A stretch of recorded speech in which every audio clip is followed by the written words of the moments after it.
Trinity Talk, episode 3. If you've tuned to episodes 1 and 2, first off, you are a legend. If you haven't, do me a favor, go back, watch episode 1, episode 2. Brand new show discussing all things Dallas Trinity FC. If you are a local, if you're a fan of this inaugural club and its inaugural season of the USL Super League, do me a quick favor.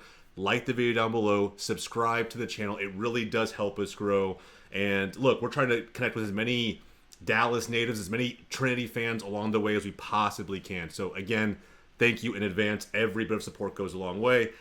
As usual, guys, first off, my name's Jose. I'm joined by my good friend here, Kelson. We're going to talk today. This recording is coming less than 24 hours following the second match of the season, the home opener for Dallas Trinity FC, as they took on DC Power. DC was in town. Overall, man, last night, before we grade the match, I will say this. The vibes were great.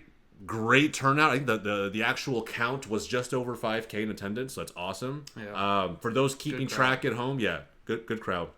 For those keeping track at home, it was actually a bigger crowd, I believe, than some of the reported numbers we saw earlier in the day for U.S.-Canada men's side, which is kind of crazy. I think Mexico over there in the Rose Bowl against New Zealand also saw like very, very minimal turnout. So again, great turnout for the very first game at the Cotton Bowl. I think that's awesome. I think we need to see more of that. I think it was great to see all the families turn up. I felt like our team had its own little cheering section, but in a more grassroots way than traditional sports, I would say. It felt really cool, man. I don't know how you felt about it. Yeah, no, I really liked it. And hey, just really quick, good to see everybody again. Thanks for tuning in. But no, can't agree more. Absolutely. For a first home game, like a true home opener. Yes, we played against Barcelona, earlier, but this is the first home opener for the league, right? Yeah. I think that it was a great turnout. A lot of fan support, which is just great to see.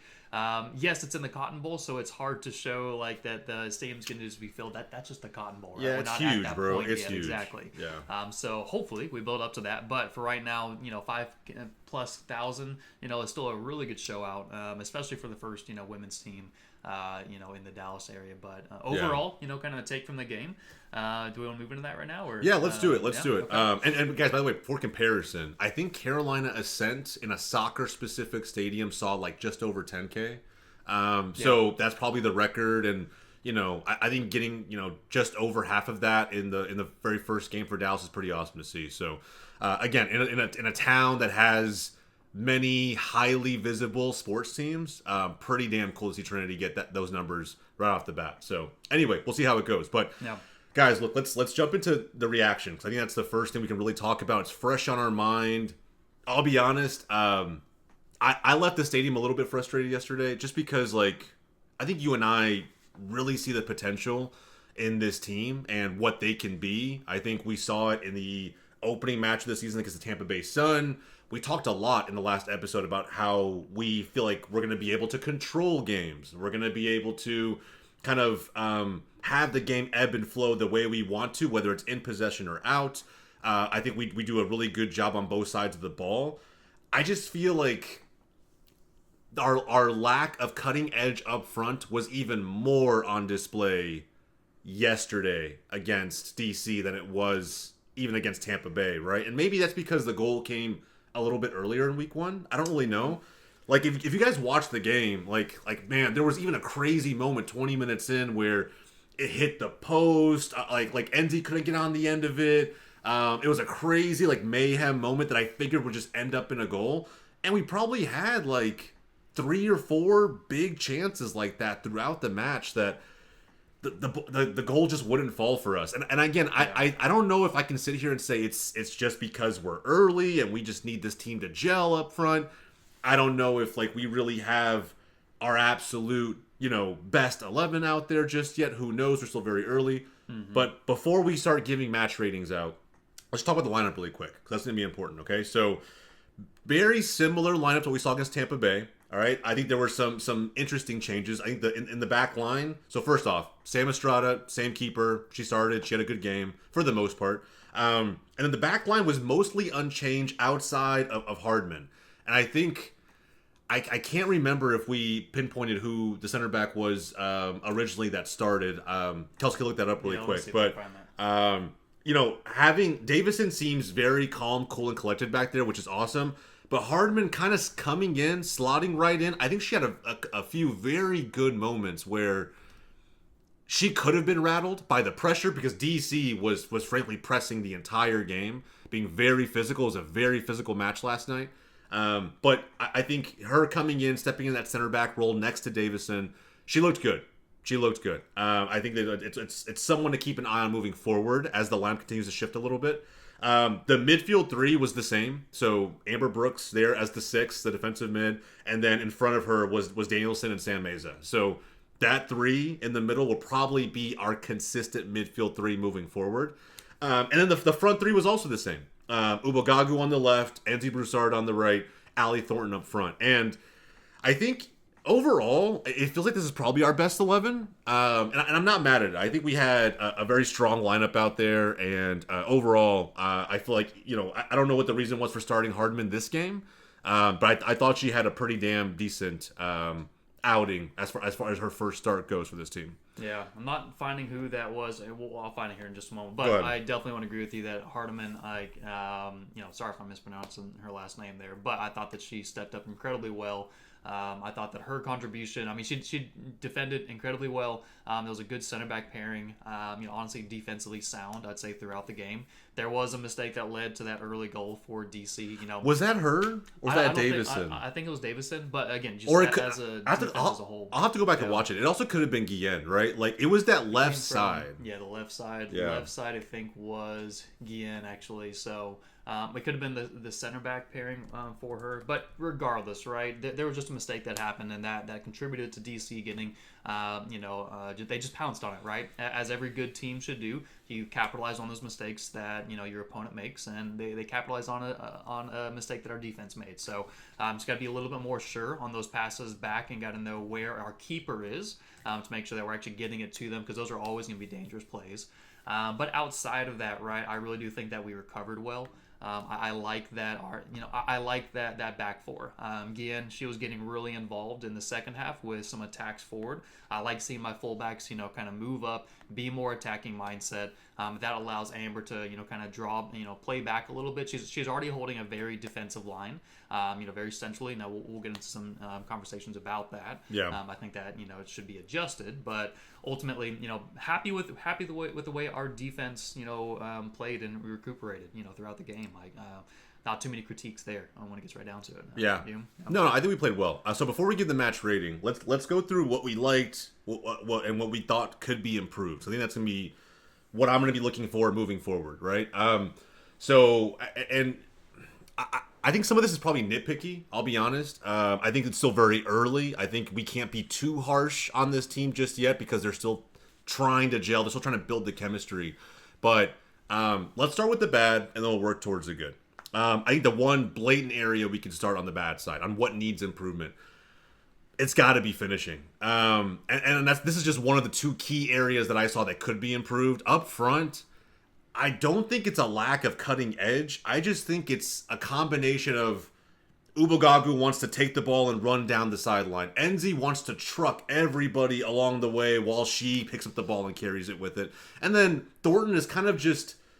She's doing really well in terms of, like, when she's not on the ball, coming back in, trying to check in, call for the ball. If she doesn't get it, rolling off of that defender, finding some other space to get into. She works really hard. But I don't think we have enough almost clear-cut opportunities. It almost seems like once we get into the attacking third, we're trying to figure out who is where, who's our best person to be on the ball to find the others in those spaces. And there's not one clear-cut person that's like always in the box, ready for the service to come in and try to bang one home. It feels like there's a lot of free-flowing attack, almost out of, not confusion, but again, just not understanding yet where every player is, who's going to be the primary person to be the distributor, the playmaker. It's probably going to be Sam Meza, but again, she's so box to box that there are times when Enzi's got the ball down one side, and I don't know where Thornton is. She might have checked back in. She might have made a run down the side. Ubagagu maybe calling for it for a big switch on the other side. Or it could be vice versa, right? So, like, it feels like it's just growing pains. And when this team really figures out how to, like, in a very clear way, go about the attack, and in a very clear way have an understanding of who should be where the holes are and the gaps are in a defense, I feel like then we'll really start clicking and averaging more than a goal a game, which is what our average is today. So, I don't know. What do you think about our attack? I mean, I thought the attack was, I don't want to repeat anything you just said, but I agree, absolutely. One thing I'm going to add to that, though, is I want our midfield to be a little bit more involved in the attack. Fair. Now, maybe what you're saying is like, hey, Kelson, Sam, Danielson, they were involved in the attack. I'm leaving Amber off for just a moment. I'm not being critical of her, but I think she was playing more of a defensive role and wasn't really, in my opinion, kind of contributing to the attack as much. We'll get to that in a second, but reason why I say I want to get Meza and Danielson a little bit more involved there is, when Ubagagu or Broussard were taking it down the sideline, right? A lot of time they were just chipping it right in front of the goal. What I want to see is I want to see them kind of look back to the top of the box and, have, Meza or Danielson, be there, right? Because if we have Thornton up front, she should be that target that we're always trying to hit, right? Yep. But at the same time, if you always go to that, it's easy to defend. And what I want to see is kind of hit it back to the top of the box, see if we can just take a one shot, one time, just shot at that point, just change it up a little bit more. But, and Mesa as well, I think that she does need to lay it off just a little bit sooner. Again, I'm not trying to be over critical of people. Again, these are just... No, I think that's fine, bro. Yeah, I don't think we have to, necessarily apologize. I think at the end of the day, it's like, it's true. I even said in the first couple episodes of this show that Sam Meza will probably end up being like the player I like watching the most. Same. She's so silky with it. Yes, it's just a natural, gifted footballer, and the way she picks the ball up and like immediately looks to have an impact, phenomenal. But like there were times last night that we were talking about as we were watching the game. She gets the ball in these areas where it's already kind of dangerous, right? Maybe she's like in between the middle third and the defensive third, and she's continuously going backwards because the high press is pushing her that way.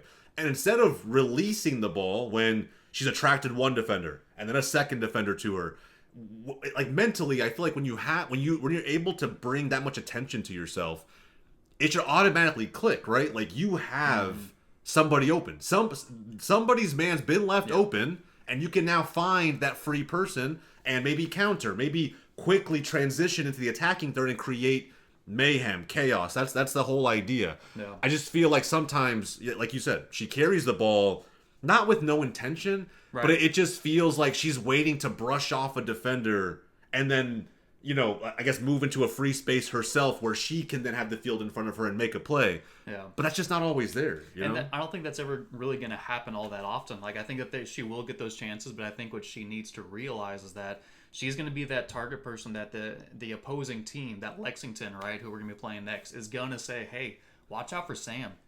She is a great ball player.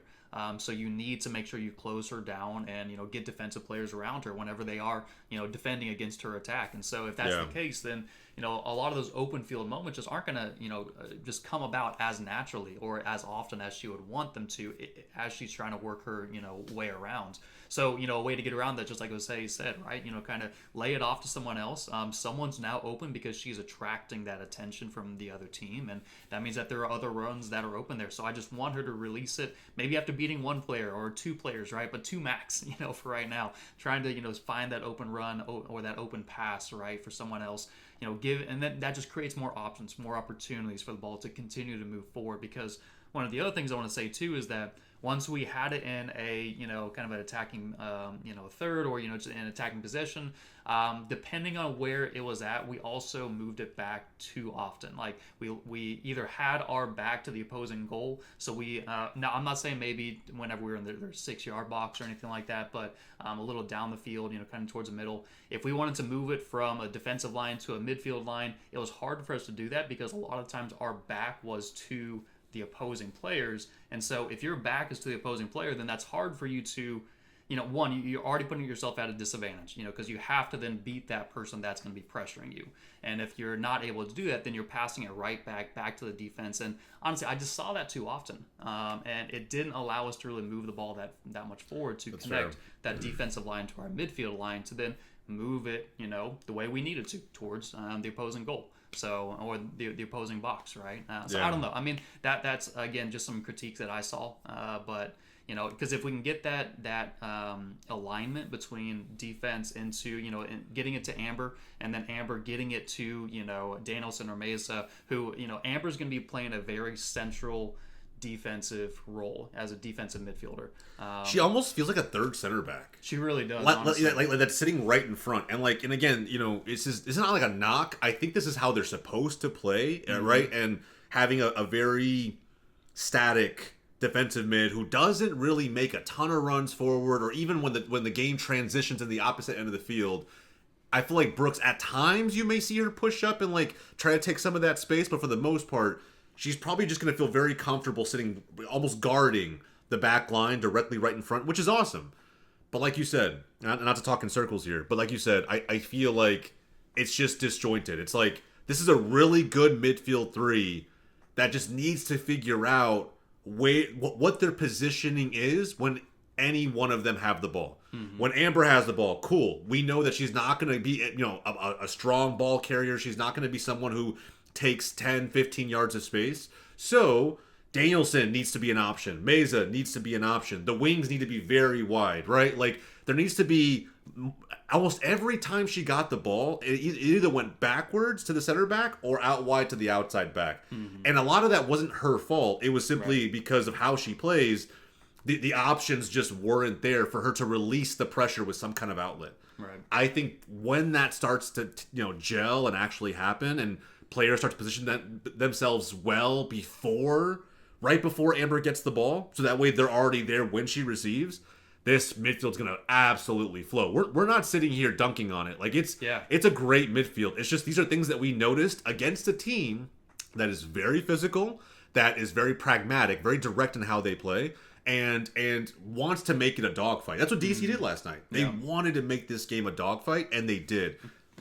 Can we talk about the ref really quickly? Talking about physicality. I don't mean to bash on any refs, because it's a tough thing to be a ref, and I get that. But at the same time, I don't know, bro. DC was going down every 15 minutes. A player for DC, and the ref was just calling a stop to the play. That was so annoying. Every time. There was one time, we talked about it. There was one time. If you actually, if I don't know if Peacock, the broadcast, had this angle that we saw, but there was an injured player at one of these moments where she went off the field when she got injured, and to waste more time, the DC player kind of crawled back onto the field so that the physios could treat her there on the pitch, and there could be some kind of pause. I was like, dude, the shithousery is insane, and I say that respectfully, because that's what it is. It is shithousery to the utmost levels. I mean, that's right out of Dibu Martinez's playbook. I mean, at the end of the day, and if you guys don't know who that is, go look him up. I mean, he's a cult legend for Argentina. He will go down in history for all of his antics. But that's what I compare it to. And look, I don't want to dunk on the ref too much. She was getting a little bit annoyed with the crowd, I think. She was. We were right there. We were right in the middle of everybody, and dude, they were letting her hear it, letting her have it. You could just see she was kind of she would kind of like shrug it off and kind of be like, all right, I've never seen a referee just address the home field crowd like that. But it was interesting. I think we'll see if there's a certain kind of flavor to the referees as the games and the matches kind of go on. But look, that's kind of what we thought could really improve. Again, DC, I think, played overall pretty well. The goal they got, it came off of our mistake. They created some chances, a little bit of chaos throughout the game, but I will say Dallas controlled it. It's just in the midfield and in our attacking third, there's just some growing pains, right? And even the defense, right? That's where the mistake took place. There's some growing pains that have to be navigated with this brand new team. But I think everyone can agree, if you're watching USL Super League week in and week out, Dallas has a strong team. So that's a good transition. Let's go into our strengths. Let's go into what we liked about last night. And real quick, I'll just throw some stats out there just in case anyone's wondering. So for possession, Dallas had 53%, DC had 47%. Shots, Dallas had 12, DC had 7. Shots on goal, 5. We had 5, they had 2, right? So some really good things there, right? And overall, I think that I know we're moving to a different topic, but just, commenting, I think overall you're absolutely right. We played a good game. We're just being nitpicky. We're fans. We want us to win. And I think that, Jose, whenever we were leaving the game yesterday, he said it very, very well. Like, whenever you're leaving a home game and it's not a win, no matter if it's a draw or a loss, it always feels like a loss because you have home team support behind you. This is your stadium. This is your home. So it always feels like a loss. But again, good game overall from Trinity. Like, I think that we really did play well, and it's good to see that there are a lot of positives that we can talk about, but just as equally, a lot of things that we can work on. But I agree. No, I agree. I think it always drop points at home always feels like you left something on the table, but that hopefully fuels the hunger for the next game. And so we'll talk about that in a brief second. But in terms of things we liked last night, look, we set the tone. Like, I feel like we had the first big chance. The first 5-10 minutes was a little bit nervy because DC, like I said before, played very direct. And it also felt nervy because they were able to take advantage of breaking the lines through the middle of the field so easily. It took Dallas about 15 plus minutes to adjust to that. But once we did, it felt like we were able to create meaningful opportunities. And we saw it right off the bat. Enzi Broussard might actually be like she's gonna be the mismatch attacker moving forward. She just will. I think we saw it last night, right? Like, she was putting her outside back on skates, and that's not even an understatement, right? I mean, you were saying it yourself. No. There was a really clean moment where Enzi just, like, I don't remember who was against. Maybe it was against DC Murnin. Again, apologies if I'm mispronouncing the names. Murnin or Kurosaki, where DC just, she just skated right by her. She fell down.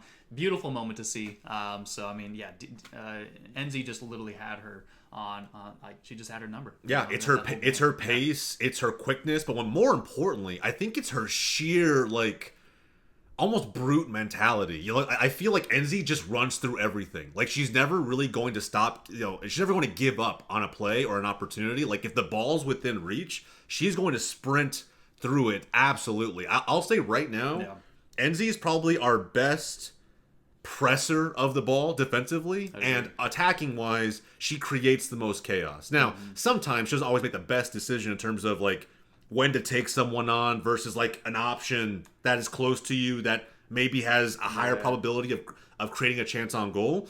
But those things will come when chemistry is there a little bit more. But I feel like Enzi right now, Enzi Broussard, is going to be the one that early on will want to feed her the ball in games and just see if there's a mismatch there because of her pace, because of her power, because of her work rate. I think that's the one thing that I learned now after watching her against Tampa Bay and now her against DC.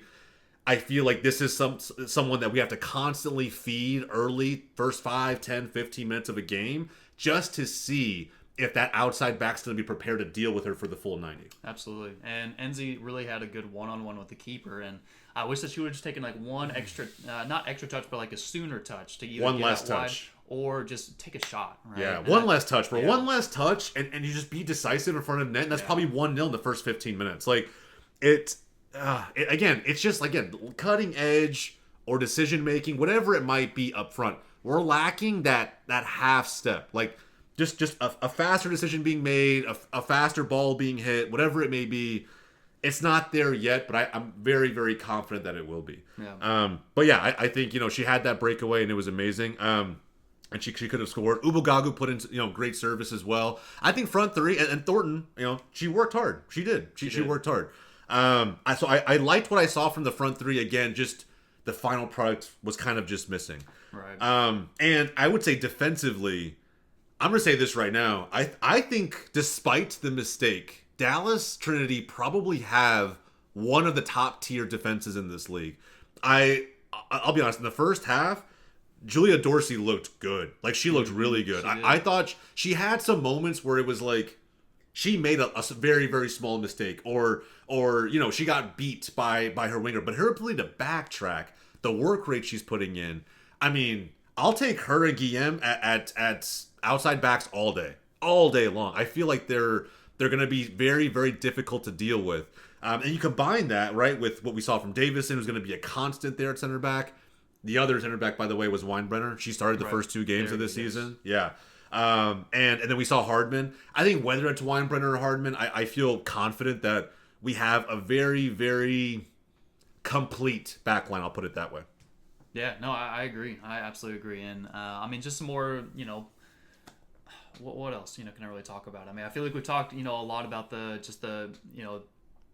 conformity, of the defensive back, and I really do like to see that. I really do want to call out Hardeman. I think that she did a great job there, and honestly, I think... What grade would you give this game? Like, if you had to give the team a match rating, collectively, I don't want to pick apart individual players. I think we're still pretty early on, but if you had a 1 to 10 match rating, what would you give last night? I would give it a B, solid B. I don't go A just because our attacking just in the sense of like our finishing product just wasn't there. If that finishing product would have been there, I think that would have bumped up to a B plus. Yeah. I think that if our midfield would have been a little bit more sorted, if Amber Brooks is going to be that central spine of the kind of between the defense and midfield there, I think that who was it? Mesa and Danielson just need to be able to kind of pivot and read off of where Amber is and where they know Mesa's going to be, and then at the same time Davis and Hardeman maybe get a little more involved, or call on the fullbacks to get a little more involved there. So I think that just meshing there, if that would have been a little bit more, that would have pushed it up into an A. But overall, I think for me, solid B. We still dominated the game. We had the most possession, most shots, some really good looks on goal. So it's all there, right? These are just nitpicky things that we just need to work on. But overall, I would say a solid B. How about you? It's funny. I said 1 out of 10. You gave me a B. I'm gonna do. So 8. You're right. Tell you what, I'm gonna be a slightly more harsh. I'm gonna say a B minus. And this is based on my ridiculously high standards for this team as a fan, right? And as someone who watches the game and really holds these ladies accountable to what I've already seen them do in other games, whether I watch them in person or on TV. I feel like we didn't see the best version of Dallas Trinity last night, and we still played a pretty damn good game. Context to me is very important, and I feel like we've seen a better version of this team, especially in the midfield. I think in the midfield, I feel like they took a slight step back from what we saw against Tampa Bay, and not in a bad way. It was just, it felt more frantic. It felt like again, disjointed between Brooks, Danielson, and Mesa. Mesa trying to do too much. Danielson getting caught out in moments where she should have been tracking back. Brooks being very stationary, not pushing up as much as I thought she could have. Well, I think calling for no matter where you are on the play. I mean, and she's the captain, right? And and to be fair, like she was frustrated for most of the night, just considering how much the referee was on her ass. Like I honestly, man, like the ref was something special. But at the end of the day, putting all excuses aside, I just have a higher bar for this team, and therefore they're a B minus. Not a bad or even average performance. It was definitely above average, but only slightly above, right? And that's kind of where I'll put it. So overall, look, I think the game was good. 2 points. It still, to me, was a missed opportunity for those who aren't keeping track of the league standings. Carolina Ascent is still, I think, the only team to actually have won a game. 2 wins so far. So we got to catch that.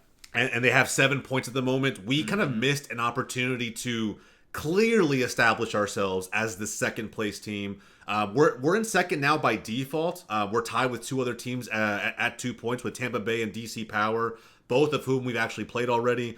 Lexington played today, I believe, as well. So Tampa, I believe, at time of recording, we'll catch that game. We'll do a little bit of homework, a little bit of recon, and see how they do. And kind of, I think going into the game this coming week, something we'll try to record before the Friday matchup is hopefully maybe a little bit of a match preview, something short for the channel. But look, guys, we wanted to jump on the pod today, offer up our reactions to how the game went last night. Overall, putting team play aside, just to kind of conclude the episode today, the vibe, the atmosphere all the way around, fucking awesome. I loved it. So the state fair is going on here in Texas. The Cotton Bowl is literally in the middle of Fair Park, where the State Fair of Texas is hosted.